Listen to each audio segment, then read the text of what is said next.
I want you to open your Bible in the book of Old Testament on 2 Samuel. Okay? Sa 2 Samuel po, chapter 18. Praise God. Okay. Ang topic ko po ngayon is a very important topic. Probably some of you, seldom you hear this kind of message. No?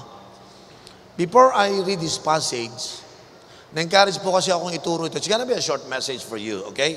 Hindi po hindi po ito mahaba. May silang po ito.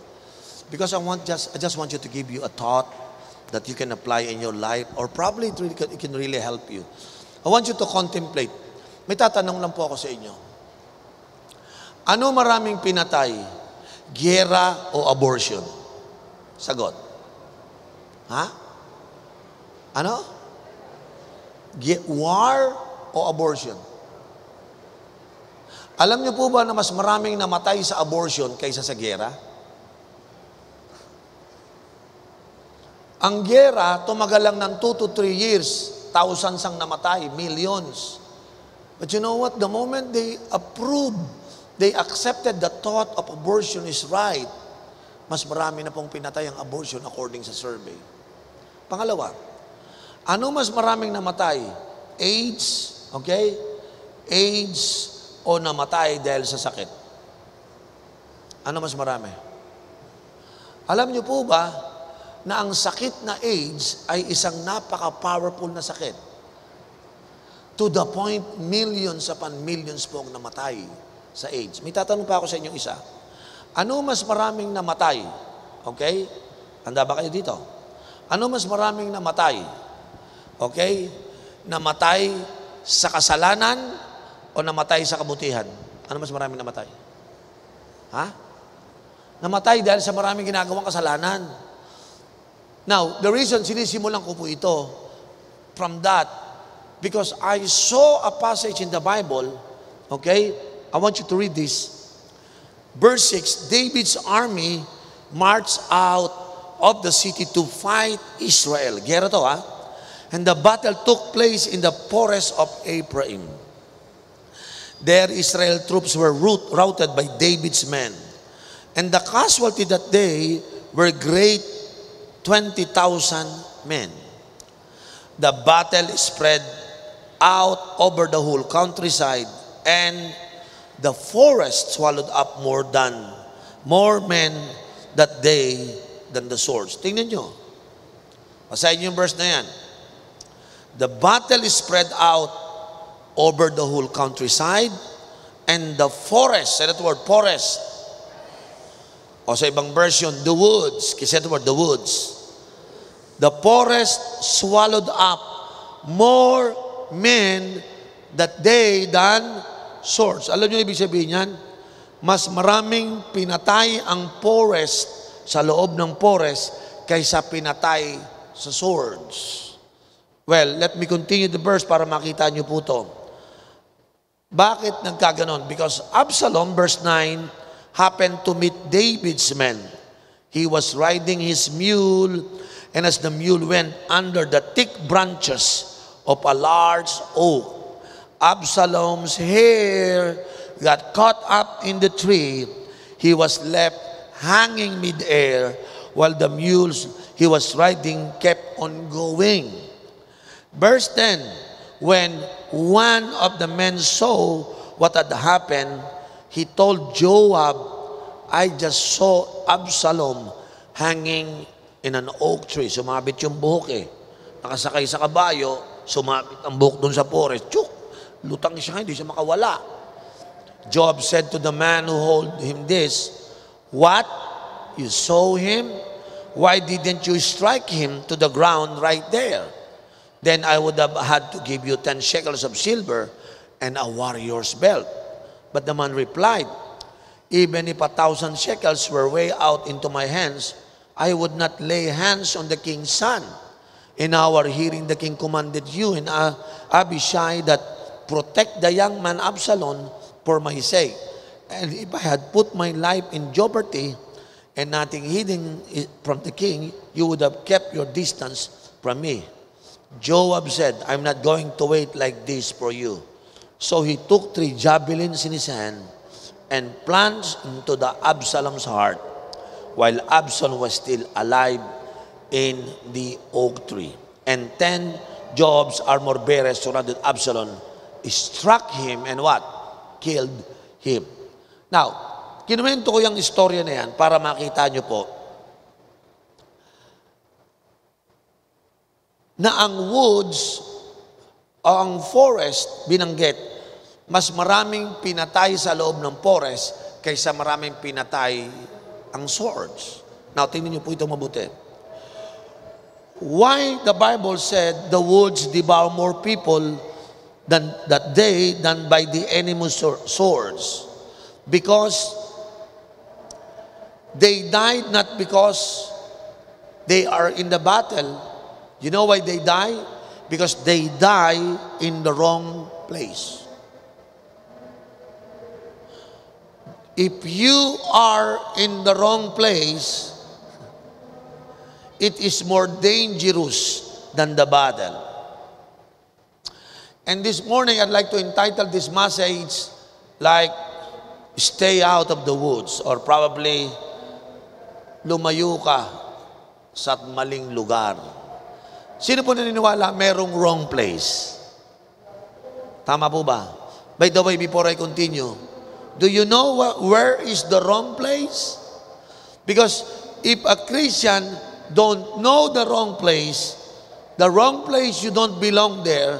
But if you keep on insisting going to the wrong place, the wrong environment, sabi ng Bible, mas maraming pinatay na Kristiyano dun sa mga maling lugar kaysa pinatay sa pagiging martir. Alam nyo ba, mas maraming namatay na Christian kaysa sa martir? Yung mga martir, pinupugutan ng ulo dahil kay Lord, namatay sila. Yung iba, pinapatay doon po sa China dahil Christian sila.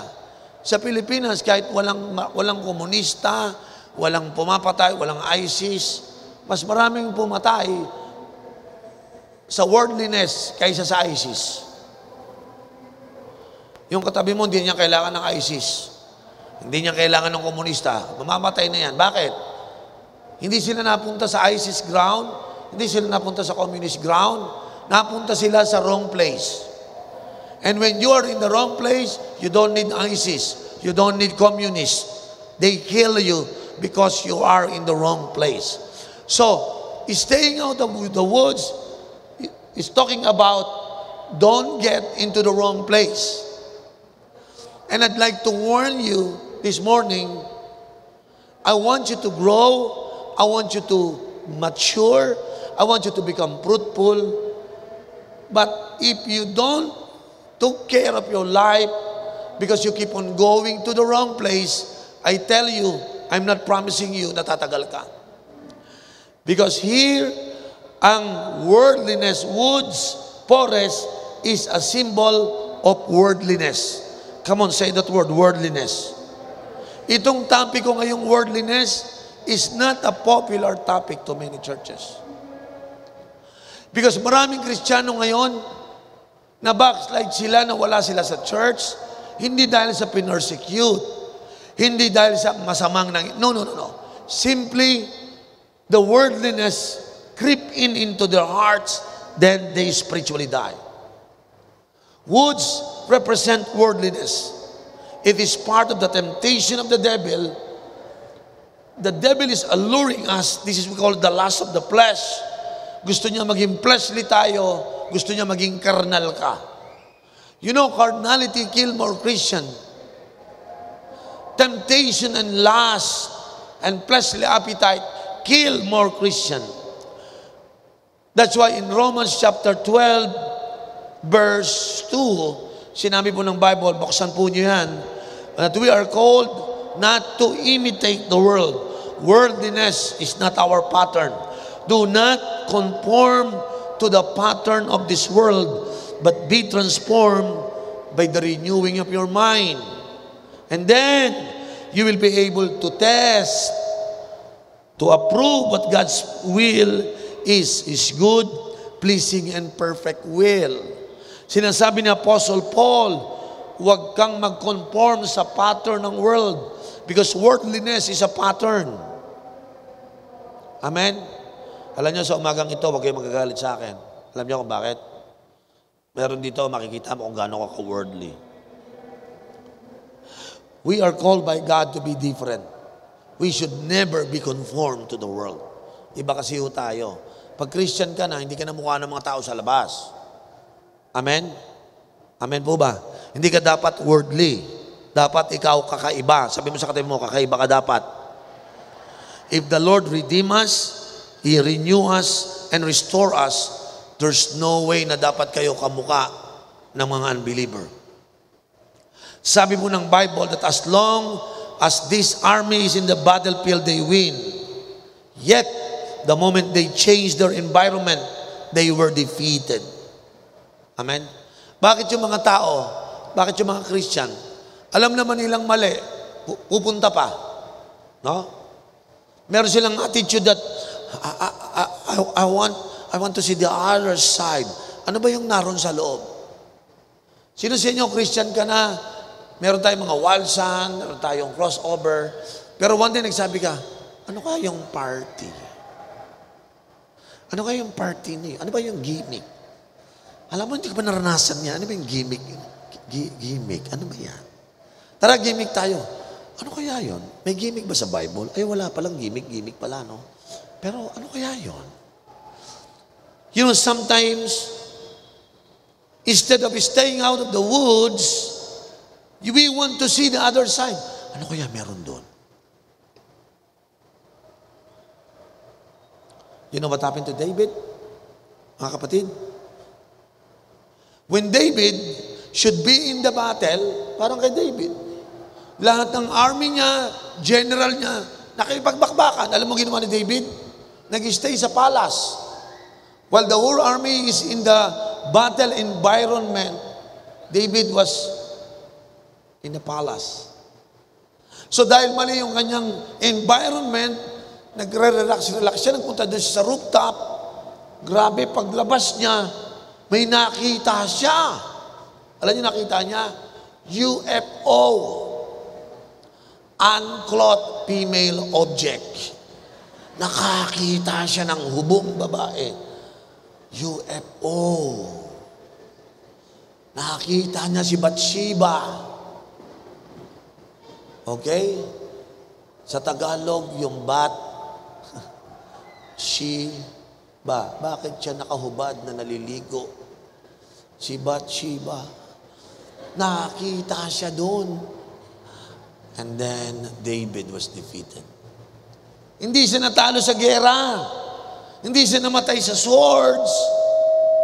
Namatay siya because he entered into the woods. Do you understand what I'm saying here? Namatay po siya. Minsan po yung mga babae, ka-worldliness na mga babae, nawawala na tayo sa tinatawag na biblical dress. Ha? Alam niyo yung iba? Biblical naman to ah. Ano yan? Lo and behold. Mga babae kapag damit, lo and behold. Ha? Lo and behold. Grabe, yung mga babae ngayon, sa kanilang ka-worldly, grabe ko mag-short, short na short, sinyort pa, at short pa ulit, sinyort lalo. Di ba? Tama. Pag sila nagdamit, gusto nila, laging kita yung kanilang dibdib. Ha? Buti sana kung may ipapakita. Valley naman, flat. Di ba? Mga babae, please naman, mahiya naman kayo. Kristiyano na kayo, nagpapakita pa kayo. Sabi ko palagi sa dulos, pwede yan, basta pangit ka. Bawa, pangit ka, pakita mo na, gusto mo magubuo ka pa eh. Bakit? Wala kami magagawa, pangit ka eh. Tama? Pero sino ito yung maganda, taas yung kamay, yung alam mo maganda ka. Kailangan mo pang ipakita. Pag magaganda, wala nang pinapakita yan. Amen. Sabi mo nga sa katabi mo, maganda ka naman eh, wag mo nang ipakita.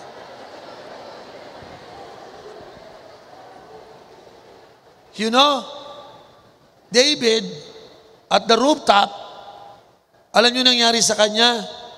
He simply put himself in a place where even their armor can protect them. Alam niyo, buti sana pag nakakita ka ng magandang hubong babae, dala-dala mo yung shield mo. Yung shield mo, hindi ka mapoproteksyon na noon. Kasi nga maling yera pinasok mo eh. Yung mga shield of faith mo, pag ikaw napunta sa temptation, wala doon. Alam niyo, nagtataka ako sa maraming Kristiyano. Di ba Christian siya? Tara, punta tayo sa party. May inom. Mag-iisip pa, pwede kaya ako doon? Di ba? Kaya ko kayang mag-resist? Ano kaya meron doon? Oy, huwag mo loko yung sarili mo, alam mo kung ano meron doon. Sabi mo, alam mo naman kung ano yun eh. Di ba? Tama? Yung isa, sabi nung isa, alam mo yung crush ko, hindi pa unbeliever. Hindi pa Christian eh. Ano ka, plano mo? Naniniwala ka ba sa missionary date?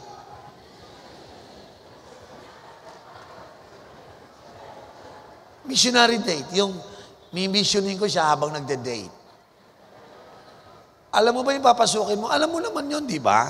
Tama? Alam niyo, minsan mga Kristiyano nagtatanga-tangan. Ano kaya yun? Ano kaya mangyayari? Alam mo kung ano mangyayari. Alam mo sa bawat party, may inuman, may drugs, may alak, may hipuan. Alam mo yun. Madiling. Alam mo yun. Amen. Dahil do you need to go there to discover that I don't belong here? Siyempre, alam mo na yun. Tama po ba? Alam mo na, woods yun eh. Ba't ka papapasok? Amen. Tama kaya itong maigsi? Kasi pag umupo ako sa jeep, nakita mga babae, pag nag-miniskirt, pag upo, buti sana ako nakakotse, nasa jeep din. Hanggang napulit-pulit na rin yung mga bitones, nasira na yung zipper, napulit yung ganito, di ba? Minsan nakakawa ko si Makati, biro mo nagpaksik-sek-sexy siya, napunit. Nako, kawa. Kasi naman, alam mo ni. Ba't tinatry mo pa? Ha? Di ba alam mo naman, sa loob ng party, ganun mangyayari. Alam mo naman, pag sumama ka kay Pogi, dinala ka sa sinihan di ba? Siyempre, kay na ako, automatic yon. Dadaling ka na sa kataas-taasan, kasulok-sulokan ka, dilim-diliman. Kay na talaga yon. Intindihan niyo ako? Kailangan mo bang, saan kaya niya ako dadalhin?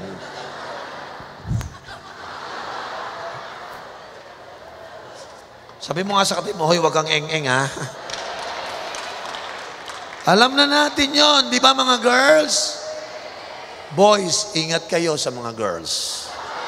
Minsan yung mga girls, sila ang mga KKK. You know, I've lived long enough to see how these woods devour many Christians. Nalungkot ako. Amin yung testimony ko, kapatid. Siyempre, pastor na po ako ng matagal. Makikita po ko, yung mga youth, pag nakakilala sa Panginoon, tuwan-tuwa ako, naging Christian yung mga kabataan. Train mo lang ng konti, may konti, nag-open na sila ng cell, magte-testimony pa, alam niyo po, puri ng Diyos, na nakapag-open na po ako ng 3 cell group, ang disciple ko po ganito. Maniwala ka. Kasi, nasa gera palagi. Nayaya sa woods. Kwang, kwang, kwang, kwang. Asan na si brother? Pastor, wala. Si sister, nasaan? Pastor, wala. Next week, nasa na? Pastor, wala. Bakit? Nagka-girlfriend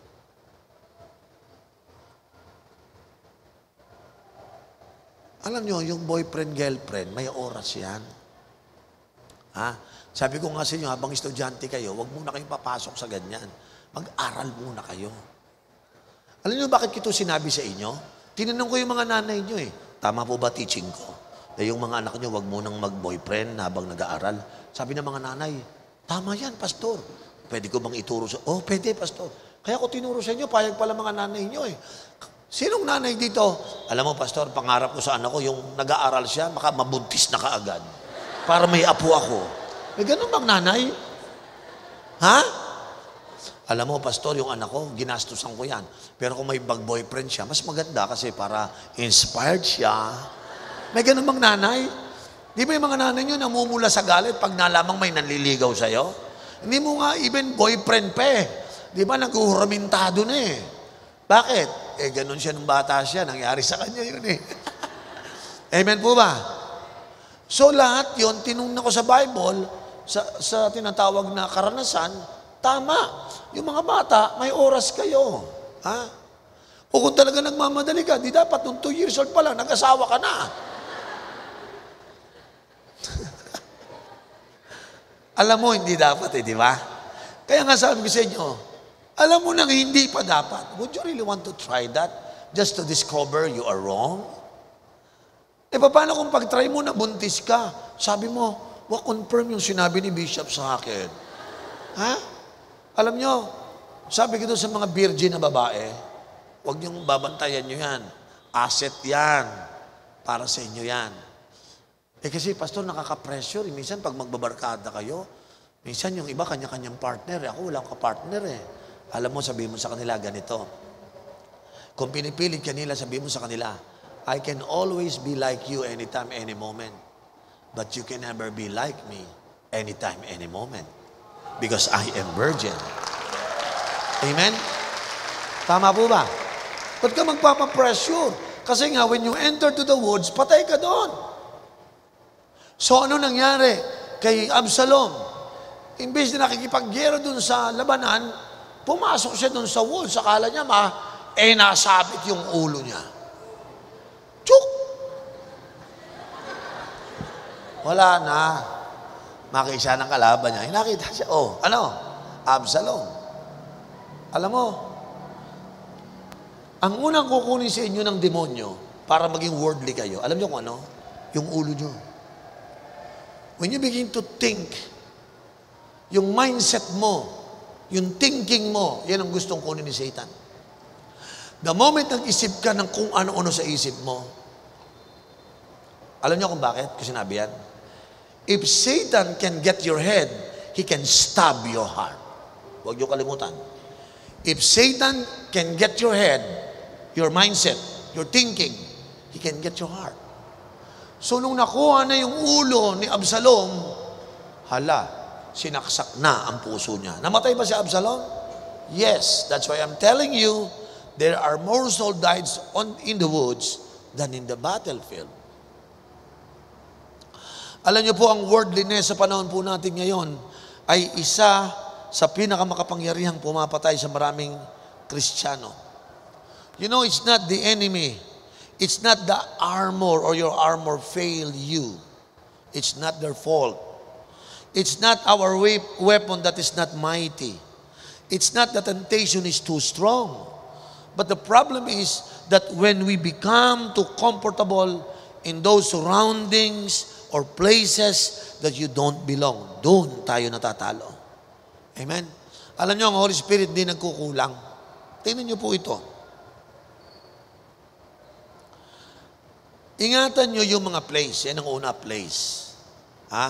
Pangalawa, people. Pangatlo, music. Pang-apat, yung mga viewing mo. Tandaan nyo, ano?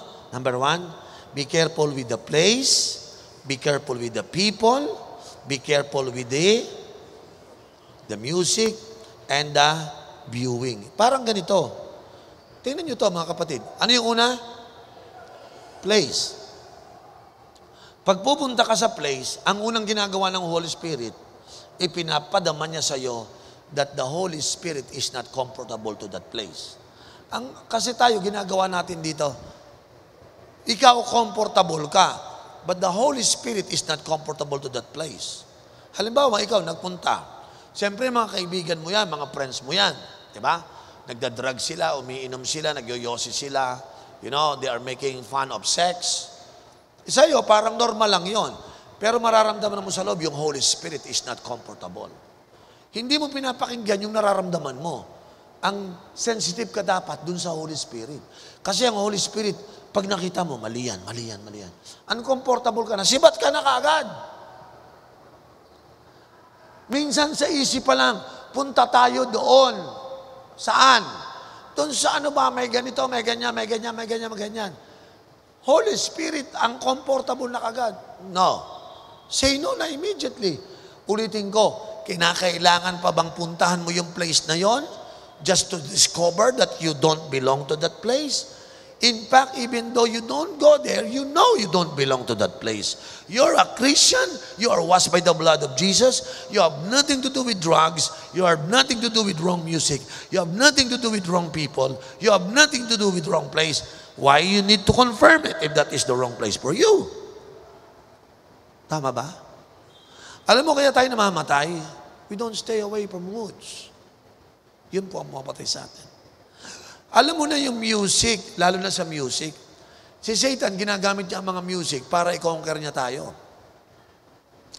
Alam niyo ba, ang ginawa po ng komunista, paano niyo na-train, na-equip ang mga kabataan kung bakit marami na-conquer ang communist, gumawa sila ng music that cater to their thinking. So music mesmerize your mind, ina-entertain ka ng mind mo, mamayang konti, patay ka na.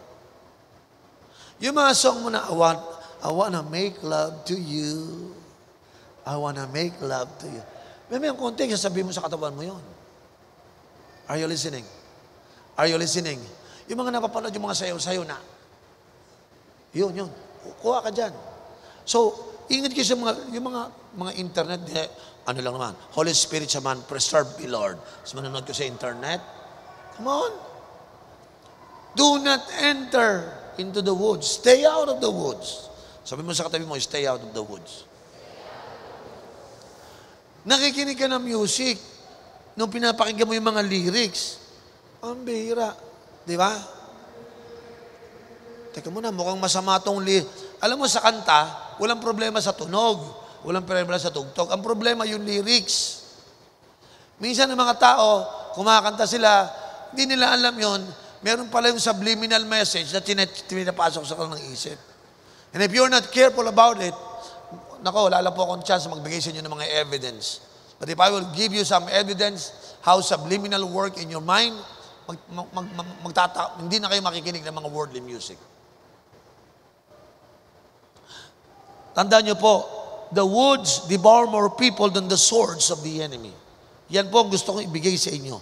The woods devour more people than the swords.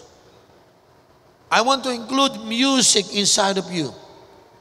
If the Holy Spirit is not comfortable with your music, when you hear those songs, when you see those pictures like on the MTVs, avoid that.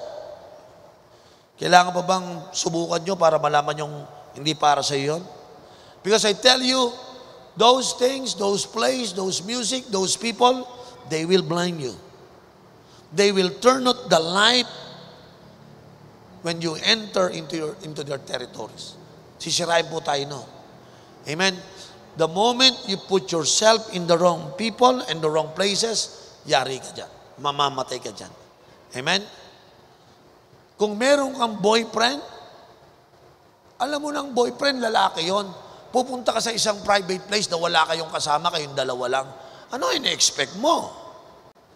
So supposed to be, alam mong may boyfriend ka, dapat meron kang accountability heart. Amen po ba? Kahit boyfriend mo yun ang lalo mong pag-ingatan. Why? Kasi yun ang kukuha sa'yo. Your boyfriend can easily bring you to the wrong place. And he can easily transform to become the wrong person. Kahit Christian, ingatan nyo. I'm warning you. Satan is out to bring you into the woods so that you will be killed instead of swords. Marami tayong mga wrong music, marami tayong mga wrong website, marami tayong mga wrong places, wrong people again, wrong barkada, wrong association. I tell you, even your powerful armor can't help you. Even your weapon that is so strong, kahit prayerful ka pa, kahit nag-devotion ka pa, but when you enter the woods, your devotion will not help you. Avoid those places. Pero pastor, I'm just dating that guy. You know, he's hot, he's nice, and you know, he is sexy. It's gonna be all right, Bishop Uriel. Nothing is wrong is gonna happen. Just one beer, just one marijuana, just one website. Pang! Patay. Tanong ko sa inyo, what makes these people goes to the woods? They belong to the battlefields. What makes Abe Absalom decided to go into the woods? Alam niyo kung bakit? Why woods killed more people? Alam niyo kung bakit? Dalawang reason lang naman eh. One, the woods are beautiful and attractive. Yun lang ang dahilan. Party, maganda yan. Sine kasama lalaki, maganda eh. Attractive talaga. It's very enticing because it looks good, mga kapatid. But again, there is danger in the woods. You know, it's easy to get into the woods than to get out of the woods. Because when you're in the woods, may mga quicksand doon. Alam niyo yung quicksand? Ano ba sa Tagalog quicksand? Ha? Kumunoy. You know, when you fall on that kumunoy because you don't know the woods, gusto mong kumawala, pero hindi ka na makakawala. You know, when you fall into worldliness, magsisisi ka. Alam nyo, sa ngayon, ewan ko lang kung meron dito. Makinig kayo. Sino rito yung ngayon nasa bandage ka, hindi ka makawala hanggang ngayon? Sinisikreto mo lang, ayaw mo ipagsabi kahit kanino. Pero you know your heart right now, Pastor, ako po yung nag-fall na sa kumunoy. Every time na nilalabanan ko, lalo akong lumulubog. You don't want to go there. You know your problem is this. You're supposed not to go to that place. You're supposed not to be connected with that person. Ngayon, hindi ka na makawala. Gano'ng karaming babae na sinabi, iwasan mo yung lalaki, may asawa yan, madadali ka niyan. Hindi, mabait lang siya. Ngayon, kabit na siya. Gusto niyang kumawala, hindi na siya makawala. Why? Because when you fall into the woods, and when there's a quicksand, it entangle you. The more you move, the more you go deeper.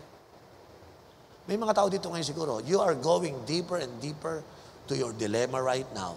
Because you know you're supposed not to be there, and yet you challenge your heart. Paano ka makakalabas? You think about it. The woods are too dangerous for so many people. Yes, it is very attractive, but that is very dangerous. Yung iba sa atin, hindi na po lalong-lalo na po pag pumasok ka sa mga sexual problem, nako, maniwala po kayo, naranasan ko po sa 26 na pagpapastor, nako, ang dami ko pong nakita, awang-awa talaga po ako. Na pag sila nag-indulge sa mga maling bagay, yun, nahuli na po sila. You know, paano manghuli ang Eskimo? Yung Eskimo, ng wolf, alam niyo gagawin nila? Kukuha sila ng matalas na knife, lalagyan nila ng dugo, babalutan nila ng yelo, lalagyan nila ulit ng dugo, babalutan ulit ng yelo, lalagyan ulit ng dugo, tapos ang pinakauli, lalagyan nila. Pero yung bandang una, pangalawa, pangatlo, puro dugo ng wolf yun. Tapos ilalagay nila yung dugo ng animal sa harapan. Pagtikim nila, maaamoy ng wolf yung dugo, didilaan nila ng didilaan yung kasi nasasarapan sila sa lasa ng dugo. Bandang huli, ang natitikiman niya ng dugo na ng wolf. So hindi niya nalalasahan, dugo na ng wolf. Dila pa rin siya ng dila. Hindi na yung knife. Si hiwa-hiwa na yung dila. Sarap na sarap siya. Dugo na pala niya nakakain niya. Hanggang mamayang konti, bleeding, dead. Ganyang katindi ang woods, mga kapatid. Una, titikiman mo, masasarapan ka. Mamayang konti, titikim ka ulit. Mamayang konti, titikim ka ulit. And then, it's your death. Ano ang pangalawang problema ng woods? Hindi lang siya maganda, enticing pangalawa. Ang woods disorient their victims. Alam to ng mga hunter, alam to ng mga Boy Scout. When they get out from their campsite, maraming naliligaw, nawawala, they become a victim. Pag nasa woods kayo, walang mga karsada doon, nakaka-disorient. Amen. Nandun ang mga quicksand, no? Lahat kompleto po naroon. Even though you know the way to come back, pag nasa quicksand ka na, hindi ka na makakaalis. Amen. You know, there are certain addiction that we call the habit. Pag naging addicted ka na doon, naging habit mo na yun. Kita mo yung iba mga Christian, hindi naman talaga sila nagpa-party, tinikman. Mamayang konti, nagpangalawa. Ngayon, addict na sa party. Ngayon, ayaw na mag-sell, ayaw na mag-church, ayaw na mag-train. Bakit? Mas addicted pa doon. Pag party na roon. it becomes their habit, mga kapatid. Why? Because it becomes addicted to their experience. Young people ang madalas po bumagsak po doon. You don't need to try it to discover that it is ugly. You don't have to be there to discover that you don't belong there. Can I have you ramen, mga kapatid? Yung mga party ninyo, you know na hindi maganda ang mangyayari. No? You know where it is going. Pag sa mga party-party. Ako po kasi nag-party na ako. Lahat ng party pare-pareho. So, umpisa lang yan. Kain muna tayo. Mayang konti. Pagkakain na, sa likod nun, meron ng pro. Lagyan mo yung chicks na yan, oh. Lagyan mo ng maraming alak para malasing. Pag nalasing yan, ate na yan. Wala ka. Ikaw naman, ano yan? Punch juice lang yan. Ano yung punch? Yung orange na may konting gin. Para lang magkaroon ng lasa. Ganun ba? Laklak ka ng laklak. May konti, lasing ka na. Pag gising mo, hubo ka na. Why? That's how to do it. Yung mga lalaki, alam nila yun eh. Tatanga-tanga yung mga babae. Kuha sila. May konti, iyak na lang sila. May gumalaw sa akin. Sino? Hindi ko alam. Why? Because you're supposed to be not to be there. Amen. Yung iba sa akin nakatulala ngayon. Bakit? Nangyari na sa kanya. Kailangan nyo pa bang tikman para malasahan? Kailangan nyo bang ma-discover that you don't belong there? Mga kapatid, mag-isip po tayo. Bakit nagsimula sa isip? Absalom is so confident because he is son of a king. Malakas ang loob niya. Hindi ako mamamatay dahil anak ako ng hari. Yun mga maling thinking. Hindi. Puproteksyonan ako ni Lord. Hindi. Anak ako ni ganito. Hindi. Matalino ako. Hindi. Nagdidibo. Lahat ng isipin mong proud, doon ka papatayan. Your head will ganap more than your head. Patay ka dyan. Kaya ang target ni Satan, yung magmali ka ng isip. Kaya pag nag-wrong mindset na, nag-wrong thinking na yan, kuha ko na yan. Amen?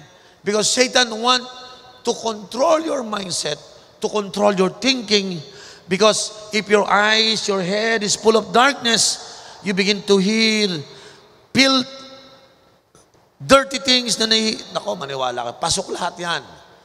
Until your heart is about to be attacked by the enemy. Lagi ko sinasabi, if Satan can get hold of your head, he can shoot your heart. So nung nakuha si Absalom yung ulo niya, pinana siya namatay. Because the enemy will always look upon your heads in the woods before they could stab you in the heart. Tandaan nyo to, your enemy is not in a hurry. He need to get your hair first. He need to get your thinking. Amen? Because you want to get your family, your ministry, your marriage, so that he could slowly destroy your family, your ministry, and your whole life. Amen? Tama po ba? Ang panahon pa naman natin ngayon, nakaka-nervyos. Kasi ito yung sabi ko nga ito yung talent generation. Hindi tayo character generation eh. Hindi nyo ba napansin? Meron tayo mga American Idol, di ba? Showtime. Puro talent ang ine-elevate eh. No? Kaya ngayon ang mga tao hindi na inisip yung kanilang karakter. So akala natin pag may talent tayo, okay na tayo. Nagkakamali kayo. Your talent sometimes will bring you to your destruction. Minsan yung mga talento, yun ang mga walang karakter eh. Amen? It will become fleshly, it will become carnal. Maniwala po kayo, and then you are ready to be destroyed. Amen? Kaya mga babae, maganda yung sinabi ko sa inyo kanina. Matutokso kayo sa mga katulad ng mga kaibigan ninyo. I want you to tell them, I can always be like you, but you can never be like me anymore. Amen? Because I'm still a virgin. Tama po ba mga babae? Tama po ba? Huwag kayong magpapadaya. Sino may natutunan sa umaga pong ito? Alam nyo, dito ka magwawakas. Ang pagiging disciple, gusto mo maging disciple maker. Siyempre, pagka-disciple ka, disciple maker ka. Gusto mo maka-influence na maraming tao. But let me tell you this. The moment you expose yourself to trash, nalagyan ng basura ang iyong sarili mo, para kang isang net na puro basura, pag binato mo yung net, para kang manghuli ng isda, wala kang mahuhuli kasi ang binato mo, basura. Yung net mo, pag malinis yun, clear, binato mo, hindi nakikita ng mga isda. Kaya marami kang nauhuli. Kung kayo ay cell leader, kung kayo gusto nyo maging disciple maker at true disciples, umalis kayo dun sa maduduming basura. Para yung life nyo na ilalatag nyo sa mundong ito, na walang dumi, mayroong maniniwala sa'yo. Alam yung pinaka nakakalungkot na Kristiyano? Yung walang maniwala sa'yo. Bakit? Sabi nila, ka maniwala, Christian ba yan? Ang kerengkeng. Biro mo ganung image mo? Naku, nakita ko yan, nakikipag-date kay ganito, alam naman niyang may asawa. Kasi nga, you are trying to go into the woods. Christian ba yan? Kita mo nga, pag nagyoyosi yan. Nagyoyosi pala yan. Hindi, Christian pala yan. Ba't umiinom Christian? Di ba? Wala na. Because every time you try those evil things, yung temptation mo, yung worldly things, dumudumi ang net. Look at what happened. Hindi tayo makashare ng gospel, hindi tayo makakonvince ng mga tao because our life is not in good conditions. I warn you. My prayer, that's why I preach this to you, is that I want you to become a good disciple of Jesus Christ. Amen? Gusto ko makita ko ang mga buhay ninyo. Kayo yung influence ang inyong mga boss, ang inyong mga opisina, ang inyong mga classmate. Because the way how you live. Amen? You don't touch the unclean thing. Amen? Sino rin siya magkukumit sa umagang ito? Not, I will never get into the woods. I will stay out of the woods. Come on. Sino rin yung magkukumit? I will stay out of the woods. Come on. I want to see those and Pastor, I want to commit my life. I will stay out of the woods. Pastor, nasa loob na ako ng woods. Then get out of the woods. Amen? You know, when you get into deeper and deeper into the woods, mas mahirap mong bumalik. Kaya kung kasi habang maaga pa yung woods mo, bumalik ka na kagad. Sino rito yung lalabas ka na ngayon sa woods na napasukan mo na alam mong hindi ka para doon? Sa totoo lang mga kapatid, before I close this message, you don't need to suffer. You don't need to be disoriented. You don't need to become a victim. I tell you, walang magagawa ang prayer mo, ang devotion mo. Kahit G12 leader ka pa, when you enter into the woods, those things will never work. Because Satan is there, you enter into his territory. Amen? That's why I really encourage you, stay out of the woods. Amen? Pwede bang tumayo tayo lahat? Thank you, Jesus. Hallelujah.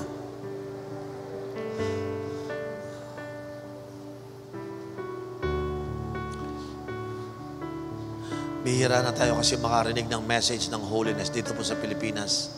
Ang message ng holiness, ang message ng purity is no longer popular. But I have to stood on the ground that I have to preach this message. I like to challenge the whole doulos for Christ. Stay out of the woods. Live a pure life. Live holiness. Try holiness. Because you don't belong to those places. You know that. Amen? Sa umaga pong ito, sino rin yung kaya mag-commit? Pastor, I will never get into the woods. I will always stay out of the woods. Amen?